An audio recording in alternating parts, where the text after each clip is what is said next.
இன்றைக்கு செவ்வாய்க்கிழமையும் கிருத்திகையும் ஒன்றா சேர்ந்து வந்திருக்குங்க. இது முருகனுக்கு மிகவும் விசேஷமான நாள். இந்த நாளில் உங்களுக்கோ இல்லை உங்கள் குடும்பத்தாருக்கோ நோய் சம்பந்தப்பட்ட எந்த பிரச்சனையாக இருந்தாலும் உங்களுடைய அருகில் இருக்க முருகன் கோயிலுக்கு கடையிலிருந்து 1 கிலோ கல்லுப்பும் 10 ரூபாய்க்கு மிளகும் வாங்கி கலந்து முருகன் கோயிலில் இருக்க பலிபீடத்துலேயோ அல்லது அங்கே இருக்கிற ஒரு தொட்டிகள்லையோ யாருடைய கால் மிதியும் படாமல் சேர்த்து மனசார முருகனை என்னுடைய நோய்கள் நல்லபடியாக குணமாகணும்னு வேண்டிக்கங்க.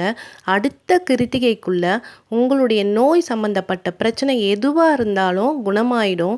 நாள்பட்ட நோயாக இருந்ததுன்னா படிப்படியாக குறையிறத கண்ணார பார்க்கலாம். இது 100% உண்மை. தொடர்ந்து செய்யுங்க. உங்கள் நோய்களிலிருந்து நிவாரணம் பெறுங்க. முருகன் நம்மளை நோய் நொடி இல்லாமல் காப்பாற்றுவார்.